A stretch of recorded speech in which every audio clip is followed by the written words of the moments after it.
Welcome to the final installment of our three-part series. Let's wrap things up with another great conversation.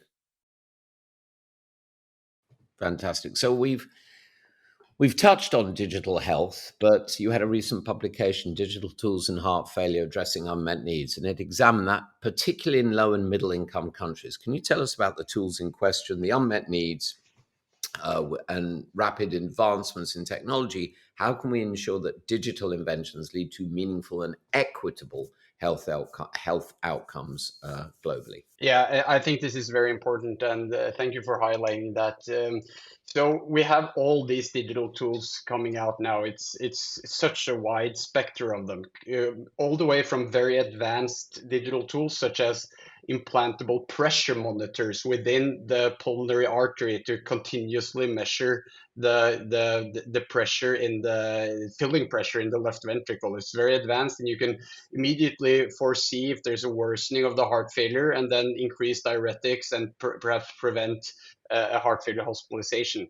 So that is perhaps the most advanced. And then you have all the way down to just having these wearables which detect your heart rate, your heart rate variability, AFib detection, etc. So we have a wide range of digital tools which may be important in cardiovascular disease and also in heart failure specifically. But I think what you alluded to is the most important, is how can this lead to more equity and reduce disparities? And in low and middle income countries, I think the potential is the greatest, because we're talking about, distances and access to healthcare, and it's much worse in these countries. And if we can have cheap and accessible digital tools to follow these patients, to monitor them, then that will be a huge advancement. And of course, which is essential in this part is using AI. So AI has come a long way also in cardiology. Perhaps the field that where it has progressed the most is in recognizing ECGs.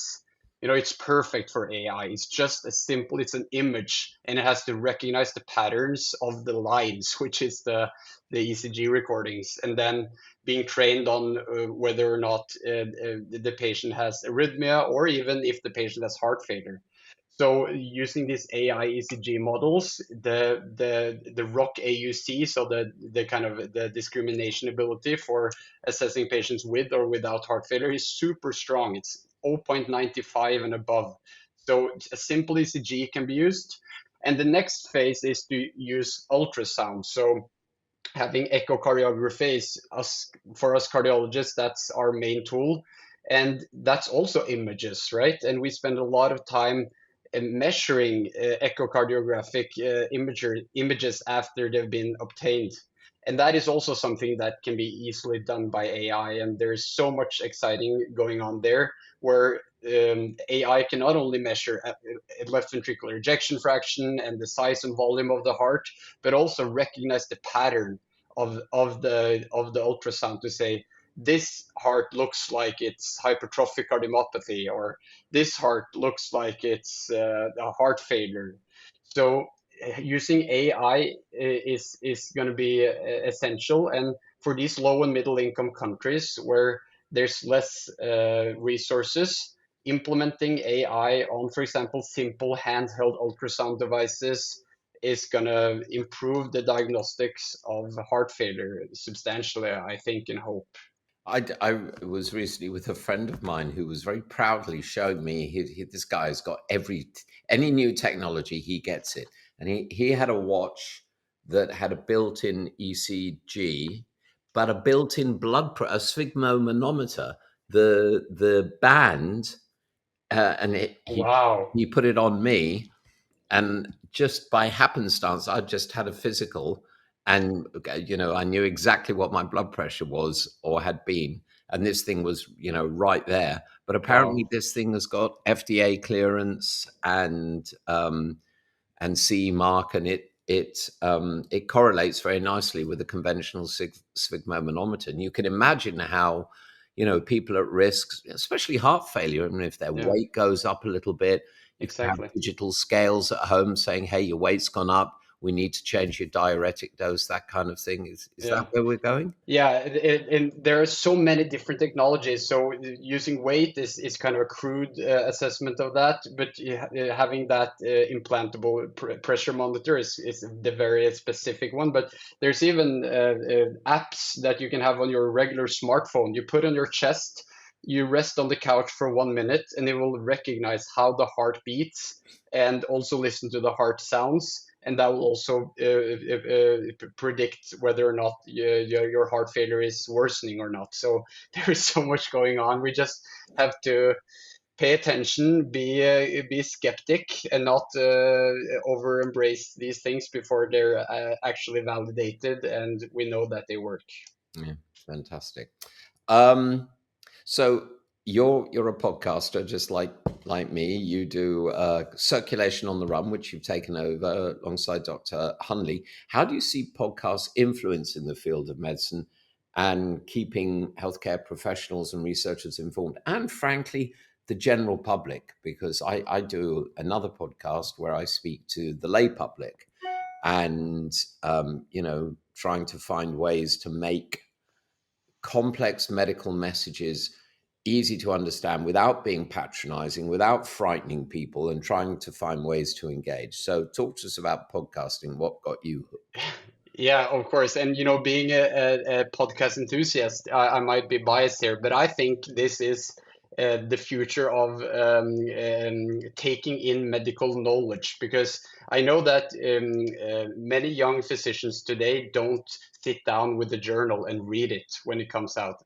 It might have been like that in the earlier days, but today they just scroll through their phone to look at what's been shared on Twitter or X or LinkedIn or other media platforms. And then if they're interested, then they will click in and read the paper. But the other way, which is it's really exploding in the number of podcasts, and that is you can consume a discussion of the papers while listening to it, either when you're in the car or cross country skiing, and you'll get a deeper insight into the paper. So because most of the science we digest is just by scrolling and looking at the headlines, it's very good to have these more in-depth discussions around the science, and I think podcast is ideal for that, just like we're doing right now, Jonathan. Yeah, yeah. Well, I'm right there with you. And I listen to loads of different podcasts, and I find that I go to bed a lot less stupid as a result of it.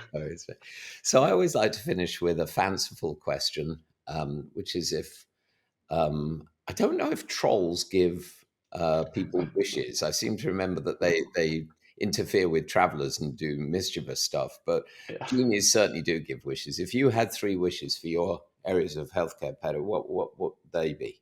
So I'm gonna have to relate it to heart failure, and my first wish is that we are able to recognize patients who have heart failure and give them a diagnosis. And because why is it important to get a diagnosis? Yes, because we have these fantastic treatments, and I haven't even touched upon that. But heart failure has a prognosis worse than most cancers. It's actually quite surprising, but we do have heart failure, which is similar to most chemotherapy. So it's actually a comparable distinction there, and we want to recognize all cancers. I think we all agree on that. But I think we should also recognize all heart failure and then give the appropriate treatment. As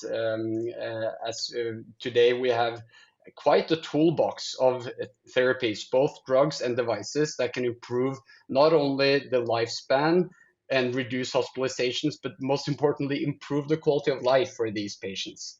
So that's going to be my number one wish.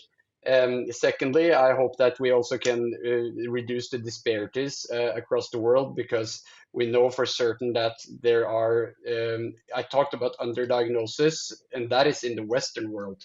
If you look into low and middle income countries, it's much, much worse. And to give the same access to cardiovascular care in those countries, hopefully helped by digital tools. And finally, I must say that, physical activity is going to be my final point. We have a huge wave of the obesity epidemic coming over us. There are drugs now to mitigate it, but still, we should try to get young individuals and also old individuals to exercise more and eat healthier in order to not end up in a situation where you have to rely on on a drug for the rest of your life. So that's what's closest to my heart, Jonathan. Well, those are all very sane and wise suggestions. And yes, um, I hope you find your genie. I'm afraid that's all we've got time for today. I'd like to thank Dr. Peder Myhre for being with us today, for everything he does, and frankly, also, I think we forget, those of us who speak English, how lucky we are that everyone else in the world speaks English. But your answers were very eloquent. And like I said, I'm going to go to bed less dumb tonight. So a real pleasure chatting with you, Peder. Thank you so much, Jonathan. It was such a pleasure to be here. So, folks, please subscribe so you never miss an episode because they're all wonderful conversations with lovely folks like Dr. Myhre. And check out the archives. There's several hundred episodes in there now. So hopefully you'll find something that'll tickle your fancy. And please join us next week for another episode of the EMJ podcast. Until then, I'm your host, Dr. Jonathan Sackier. Please, everyone, stay safe, stay well, stay curious. Bye for now. Well, that concludes our 3-part series. Thank you for listening, and we'll see you soon in the next deep dive series.